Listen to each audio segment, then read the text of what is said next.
Dear students, आज के इस वीडियो लेक्चर में 4th सेम मैकेनिकल इंजीनियरिंग के छात्रों के लिए हाइड्रोलिक्स एंड न्यूमेटिक्स के 6वें chapter water turbine and pump में मैंने पिछले वीडियो लेक्चर में आपको इम्पल्स और reaction turbine, classification of turbine और what is turbine and pump, इसके बारे में पढ़ाया था।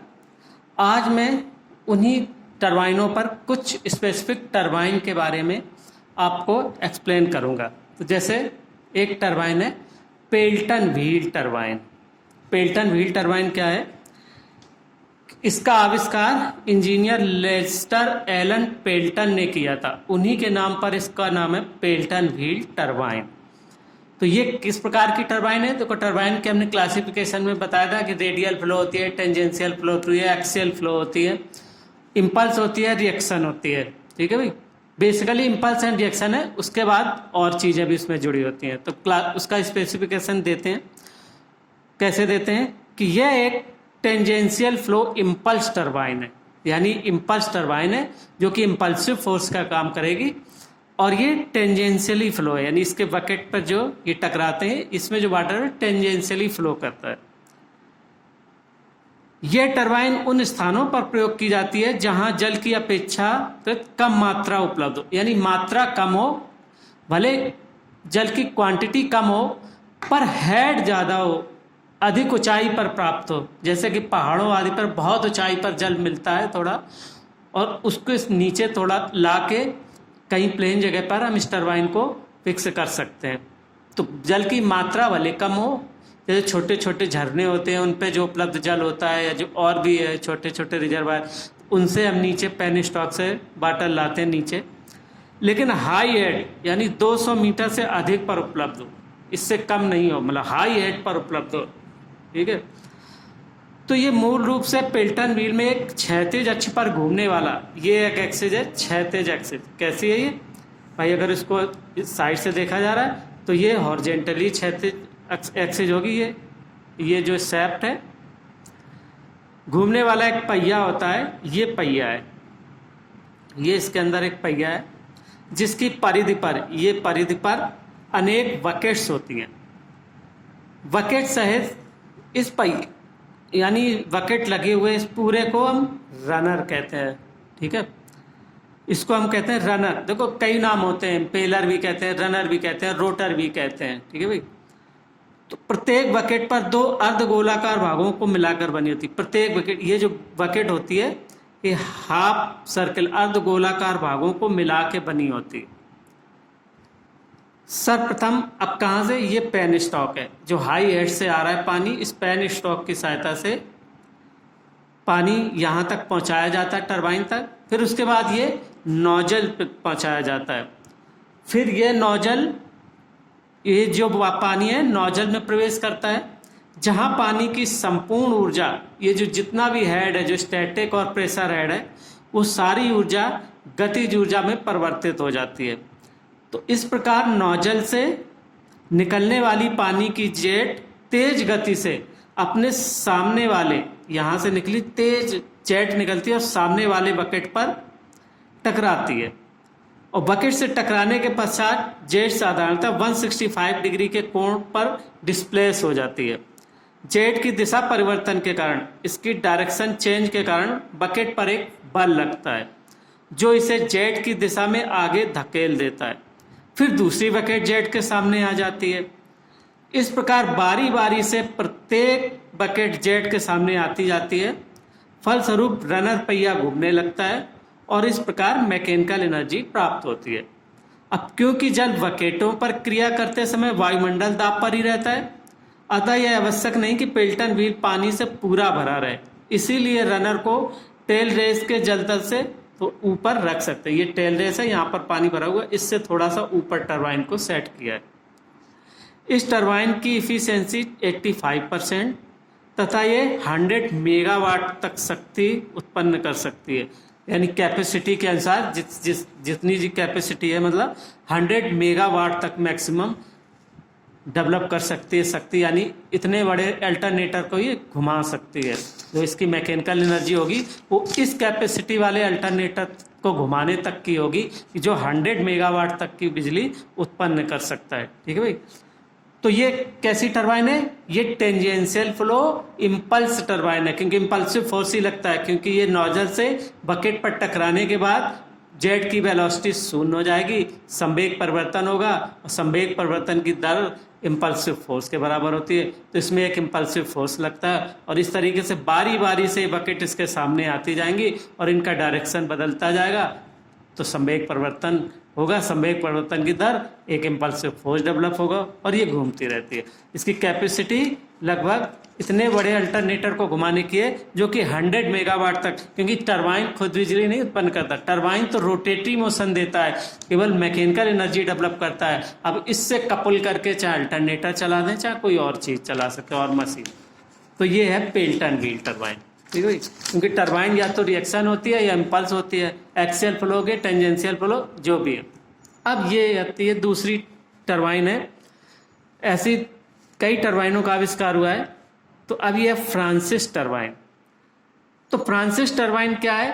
एक inward radial flow reaction turbine है। अब देखो ये रेडियल फ्लो है, रेडियल फ्लो है और कैसी है? रिएक्शन टरबाइन है।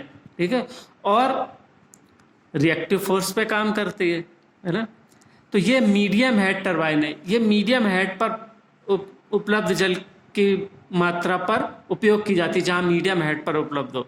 इसमें पानी का प्रवेश दाब शीर्ष के अंतर्गत होता है, इसलिए टरबाइन में पानी पूरा भरकर प्रवाहित होना चाहिए। कोई भी रिएक्शन टरबाइन हो, चाहे फ्रांसिस हो का कपलान हो, ये पानी पूरा भर के ही प्रवाहित होना चाहिए।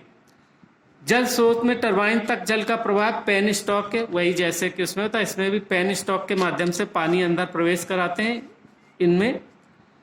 तो अब यहाँ ये सर्पिल आवरण में प्रवाहित होता है, स्पाइरल केसिंग में यहाँ से प्रवाहित होता है। इसमें प्रवाहित होने के बाद ये गाइड वेन्स पे जाता है और जहाँ उसे प्रवाह की निश्चित दिशा प्राप्त होती है, गाइड वेन से फिर ये पानी रनर वेन में जाता है। यहाँ पर जो वेन लगी होती है रनर वेन, और रनर वेन पे जाता है और अंत में ड्राप ट्यूब से होकर बाहर टेल रेस में पहुंच जाता है। तो जैसे जैसे ये अंदर जाता जाएगा रिएक्टिव फोर्स डेवलप होगा और रिएक्टिव फोर्स के कारण ये टरबाइन की शैफ्ट जो है घूमे, इसी पे वेन्स लगी होती है। ये शैफ्ट है यहाँ रोटर में, इसमें वेन्स लगी होंगी, रनर वेन। ठीक है भाई। तो केसिंग में जल का प्रवेश हाई प्रेशर यानी उच्च दाब शीर्ष तथा निम्न गतिज ऊर्जा लो वेलोसिटी पर होता है, और यह जल जब दो गाइड वेन्स के बीच नैरो पैसेज से गुजरता है तो इसकी कुछ दाब ऊर्जा गतिज ऊर्जा में बदलती जाती है, और रनर फलकों की विशेष आकृति के कारण ब्लेड यानी वेन्स के प्रवेश तथा निकास के बीच दाबांतर स्थापित हो जाता है, और इस दाबांतर के कारण वेन्स पर रिएक्शन फोर्स लगता है, जिससे रनर अपनी ऊर्ध्वाधर शैफ्ट पर घूमने लगता है। ये शैफ्ट ऊर्ध्वाधर है ऐसे, तो इस शैफ्ट पर अब अंदर रनर होता है तो उसको घूमने लगता है। ठीक है, और इस प्रकार मैकेनिकल एनर्जी प्राप्त होती है। तो टरबाइन को क्रिया करते समय पानी से पूरा भरकर रखना आवश्यक है, इसीलिए ड्राफ्ट ट्यूब भी टेल रेस में जल के अंदर डुबो कर रखते हैं। ये ड्राफ्ट ट्यूब पूरी अंदर जल में डूबी रहती है टेल रेस के। इस टरबाइन की दक्षता 88% एवं इससे 150 यानी 150 मेगावाट की सीमा तक शक्ति प्राप्त होती है। बस फर्क इतना है, ये लो हेड मतलब मीडियम हेड, बहुत हाई हेड पर नहीं, मीडियम हेड, वही लगभग 100 मीटर 150 मीटर के हेड पर, और जल की मात्रा अधिक हो। जैसे पेल्टन व्हील में तो कम मात्रा में भी उपयोग की जाती है, इसमें जल की मात्रा ज़्यादा हो, क्योंकि इसमें पूरा भर के प्रवाहित होना है। इसमें जो भी वेन्स हैं इनकी और जो गाइड वेन्स और वेन्स के बीच पूरा जल में भर के प्रवाहित होता है, और जैसे जैसे ये अंदर जाता जाएगा नैरो पैसेज से गुजरता जाएगा, प्रेशर डिफरेंस होगा, काइनेटिक एनर्जी का मतलब वेग शीर्ष बढ़ता जाएगा, और इस डिफरेंस के कारण रिएक्टिव फोर्स कार्य करेगा और रोटर घूमने लगता है। तो इसलिए इसको कहते हैं रिएक्शन। ये एक प्रकार की रिएक्शन टरबाइन। अब एक और है कपलान टरबाइन। तो कप्लान टरबाइन क्या है? एक एक्सियल फ्लो। देखो वो वाली थी radial flow, this is the axial flow reaction turbine है दोनों रिएक्शन टरबाइन। फ्रांसिस टरबाइन भी रिएक्शन टरबाइन है, कप्लान टरबाइन भी रिएक्शन टरबाइन है, लेकिन वो है रेडियल फ्लो और ये है एक्सियल फ्लो। वो तो और ये अर्थात जब सैप के समांतर प्रवाहित होता है, यह टरबाइन लो हेड पर भी कार्य कर सकती है, परंतु इसमें पानी की अपेक्षाकृत अधिक मात्रा की आवश्यकता होती है। जैसे फ्रांसिस टरबाइन है वो मीडियम हेड पे काम करती है, पानी की मात्रा उसमें भी ज़्यादा होनी चाहिए, और कप्लान टरबाइन लो हेड कम हेड पर भी काम कर सकते हैं, लेकिन पानी की भरपूर मात्रा होनी चाहिए, अधिक होनी चाहिए। कप्लान टरबाइन की रचना फ्रांसिस टरबाइन के ही समान है। इसमें भी spiral casing, guide vane, draft tube तथा रनर आदि होते हैं, परंतु रनर की रचना कुछ भिन्न होती है। इसमें वेंस की संख्या 3 से 8 होती है, जबकि फ्रांसिस टरबाइन के रनर में वेंस की संख्या 16 से 24 होती है। उसमें ज़्यादा होती है, इसमें कम होती है। रनर की आकृति शिप प्रोपेलर जैसी होती है, जैसे शिप में प्रोपेलर इंजन यूज किया जाता है, इसलिए कप्लान टरबाइन को प्रोपेलर टरबाइन भी कहते हैं। यानी इसको हम प्रोपेलर टरबाइन भी कहते हैं, क्योंकि इसकी कुछ कुछ रचना जो शिप में प्रोपेलर इंजन यूज किए जाते हैं उसके समान होती है। कप्लान टरबाइन में क्योंकि वेंस की संख्या कम होती है, इसलिए जल की संपर्क सतह का क्षेत्रफल घट जाता है, साथ ही फ्रिक्शनल रेजिस्टेंस घर्षण प्रतिरोध भी कम हो जाता है। अतः टरबाइन निम्न शीर्ष पर कार्य कर सकता है और इस टरबाइन की दक्षता 90% तक तथा ये 4 से 24 मीटर तक जल शीर्ष पर कर सकता है। 4 से 24 मीटर बहुत ज़्यादा हेड नहीं है, हेड बहुत कम है, और इससे लगभग 200 मेगावाट तक की शक्ति प्राप्त की जा सकती है। यानी इससे जो है लगभग 200 megawatt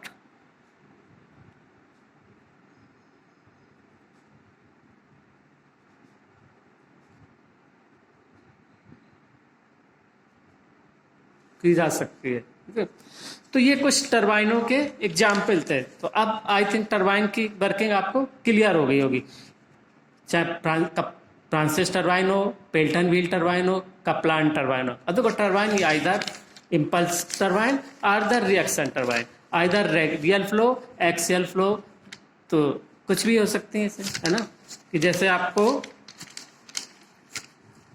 tangential flow, radial flow, axial flow, tangential flow, जैसे Pelton wheel tangential flow, Francis turbine radial flow, Kaplan turbine है एक्सियल फ्लो।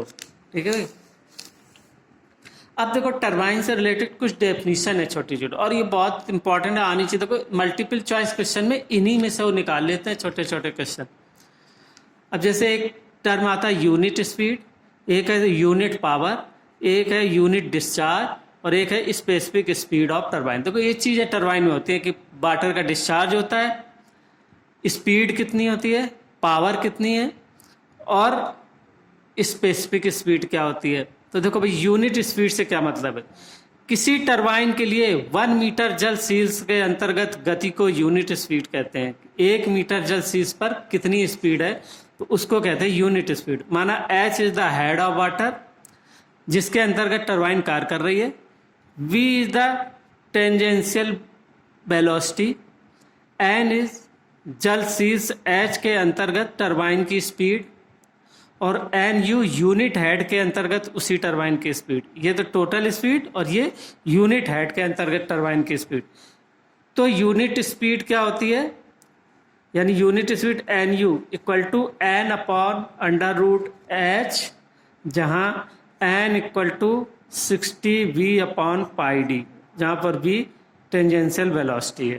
ठीक है, तो ये फार्मूले हैं, ये NU यानी यूनिट स्पीड का ये फार्मूला है।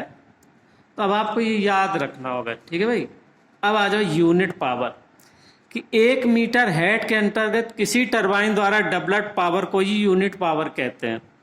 अब H is the water head जिस पर टरबाइन कार्य कर रही है। ये तो हेड सब पे होता है कि टरबाइन पर जहाँ जल आता है और जहाँ जितनी ऊंचाई से आ रहा है टरबाइन पर जल, उसको हम हेड कहते हैं। तो ये capital H is the water head जिस पर टरबाइन कार्य कर रही है। P is the water head H के अंतर्गत उत्पन्न पावर, जो कि हमें निकालनी है। Q is the water head H के अंतर्गत होने वाला विसर्जन, और PU जो हमें डेफिनीशन है यूनिट पावर, यूनिट हेड के अंतर्गत उत्पन्न चीज।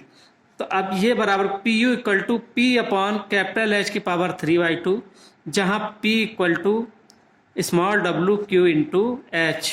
Small w specific weight of water, Q is the water head H के होने वाला विसर्जन, और H is the water head. तो P बराबर small w Q into H इस P की जगह रखेंगे, और वैसे PU बराबर P अपॉन H की पावर 3/2, और P बराबर Q small w Q into capital H। ठीक है, तो इस प्रकार यूनिट पावर, तो ये सब फार्मूले आपको याद रखने पड़ेंगे कि ये PU बराबर P अपॉन H के पावर 3/2, और P बराबर small w Q into H, और small w is the specific weight of water. ये तो पहले ही प्रॉपर्टी में भी पढ़ा स्मॉल w क्या होता है। अब आता है next unit discharge. What is unit discharge? यानी 1 मीटर वाटर हेड के अंतर्गत किसी टरबाइन से होने वाले विसर्जन को ही यूनिट डिस्चार्ज कहते हैं। यानी unit discharge 1 metre water head के अंतर्गत किसी टरबाइन से होने वाले विसर्जन को ही यूनिट डिस्चार्ज कहते हैं। कि मान लो capital H the water head जिस पर टरबाइन कार्य कर रही है, Q is the water head H के अंतर्गत टरबाइन से होने वाला डिस्चार्ज। ये हर जगह वही है, Q बराबर, और हेड तो H होता ही है जहां से पानी पेन स्टॉक के द्वारा टरबाइन तक लाया जाता है। तो उस रिजर्वायर से लेके टरबाइन के जो सेंटर पे जहां से एंटर करता है वाटर, वहां तक की दूरी को टोटल हेड कहते हैं। तो this is the water head जिस पर टरबाइन कार्य कर रही है। Q is the water head H के अंतर्गत टरबाइन से होने वाला विसर्जन है, और QU बराबर यूनिट हेड के अंतर्गत उसी टरबाइन से होने वाला डिस्चार्ज। तो QU equal to Q upon under root H, और जहां Q बराबर एरिया A इंटू बी होता ही है, ये भी पहले पढ़ा कंटिन्यूटिकेशन में, Q equal to A into B.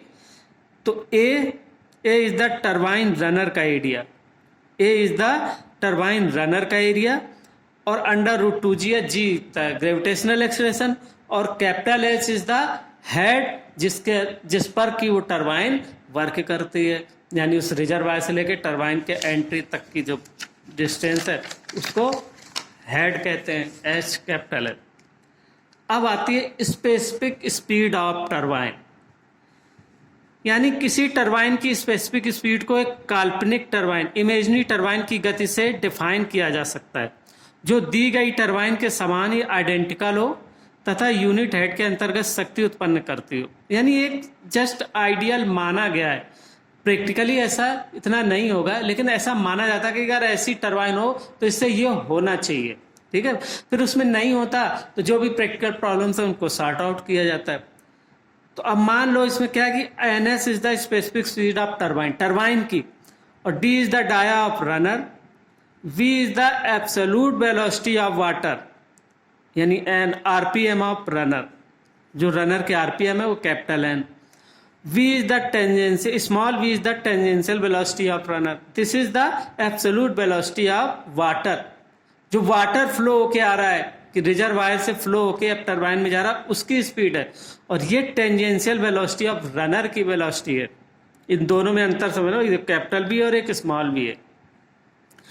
Capital की द टरबाइन द्वारा विसर्जन, B is the turbine runner की चौड़ाई, VF बराबर प्रवाह वेग, H बराबर हेड ऑफ वाटर जिस पर की टरबाइन कार्य कर रही है। ये तो सब जगह यही टर्म आता है। तो capital Q equal to pi D B V F तथा शक्ति W P बराबर small w Q into H। Q यहाँ से निकालेंगे, Q इज दिस वन, और P पावर जो है small w Q into H, और NS स्पेसिफिक स्पीड, NS बराबर N under root P upon H की पावर 5/4। ये फार्मूले पर्टिकुलर याद रखना, इनसे बड़े क्वेश्चन बनते हैं, छोटे छोटे मल्टीपल चॉइस क्वेश्चन। ये फार्मूले एकदम रटना है, और इन फार्मूले में जो टर्म आ रहे हैं ये आपको बिल्कुल क्लियर याद होने चाहिए, ऐसे ही तुक्के से नहीं रटे होने चाहिए। ये एक एक टर्म क्योंकि स्पेसिफिक स्पीड तो केवल n/p/h की पावर 5 है, जहाँ h जो है वो है जिस हेड पर टरबाइन काम कर रही है, और n इज द, ये दिए हुए हैं क्या कि RPM ऑफ रनर, और P इज द पावर। और पावर कहाँ से निकाली जाती है? Small w q into S से। और Q कहाँ से निकाला जाता है? इस वाले से। तो ये सारे फार्मूले एक दूसरे से रिलेटेड हैं। और फाइनल फार्मूला ये होता है, अगर फाइनली पता है P और ये नहीं पता तो पहले Q निकालेंगे, फिर P निकालेंगे, तब NS निकलेगी, जब N भी पता हो। ठीक है भाई। तो इन फार्मूलों, ये जो टरबाइन के फार्मूले, इनको बहुत ध्यान देना है, क्योंकि उनमें बहुत सारे टर्म्स आ रहे हैं। उन टर्म्स को आपको पर्टिकुलर याद रखना कि होते क्या चीज़ है ये टर्म। ठीक है भाई। तो ये अब आपकी, अब टरबाइन जो है वो, अब हम आपको पढ़ाएंगे पंप। अब एक चीज़ इसमें और आती है, टरबाइन में एक टर्म आता है कैविटेशन ऑफ टरबाइन। यानी कैविटेशन को किसी बहते हुए द्रव में वाष्प वेपर भरे हुए बबल्स के निर्माण के रूप में डिफाइन किया जाता है। यानी द्रव प्रवाह के किसी बिंदु पर दाब उस तापमान पर द्रव के वाष्प दाब यानी वेपर प्रेशर से कम हो जाता है तो वेपर कैविटीज बनने लगती हैं, है ना। यानी जिस पर्टिकुलर तापमान पर द्रव के वाष्प दाब वेपर प्रेशर से कम हो जाता है, उसका दाब प्रवाह के किसी बिंदु पर, यानी जो फ्लो हो रहा है जो उसका प्रेशर है, और जो इसके वेपर बन रहे हैं उस टेम्परेचर पर, उस वेपर प्रेशर से अगर दाब कम हो जाता है तो वेपर कैविटीज बनने लगती हैं। यानी जब किसी बॉडी की सतह पर कोई कैविटी टूटती है तब आसपास के द्रव के लगातार रिपीटेड हैमरिंग एक्शन के कारण धातु कण अलग होने लगते हैं, जिसके फलस्वरूप एक बहुत बड़ी मात्रा में धातु का एरोजन होता है, यानी क्षरण होता है, जिसे पिटिंग कहते हैं। तो कैविटेशन से किसी हाइड्रोलिक मशीन पर निम्न प्रभाव पड़ता है। क्या पड़ता है? कैविटीज के अनियमित टूटने से विभिन्न अंगों में वाइब्रेशंस तथा शोर होता है। पिटिंग के कारण धातु की हानि होती है तथा सतह रफ हो जाती है, और सतह रफ होती है तो फ्रिक्शन के कारण एनर्जी लॉस भी बढ़ जाएगी। कैविटीज के कारण टरबाइन के डिस्चार्ज में सदैव कमी आती है, तो आउटपुट पावर तथा इफिशियंसी में कमी होती है। तो ये कैविटेशन को हमें रोकना होगा, यानी कम से कम हो। तो इसके क्या करते हैं, यानी इसको प्रतिक्रिया टरबाइनों में कैविटेशन को बहुत हद तक निम्न विधियों द्वारा दूर किया जा सकता है। कैसे? कि टरबाइन को टेल रेस स्तर के नीचे इंस्टॉल करके, यानी टेल रेस से थोड़ा नीचे डूबी रहे पूरी। टरबाइन में कैविटेशन फ्री रनर का प्रावधान करके, टरबाइन में स्टेनलेस स्टील का रनर प्रयोग करके, तो क्षरण कम होगा, धातु का क्षरण कम होगा। रनर में हाई क्वालिटी की पॉलिश वाले बकेट्स का प्रयोग करके, यानी बकेट में पॉलिश अच्छी होगी तो उसमें क्षरण कम होगा, रफनेस कम उत्पन्न होगी। टरबाइन रनर को डिजाइन स्पीड पर चलाकर, जितनी स्पीड डिजाइन है सर उतना ही चलाना चाहिए, हाई स्पीड पे ना चलाए, है ना। तो this is all about the water turbine. अब नेक्स्ट वीडियो लेक्चर में हम आपको पढ़ाएंगे हाइड्रोलिक पंप। ठीक है, ओके, थैंक यू।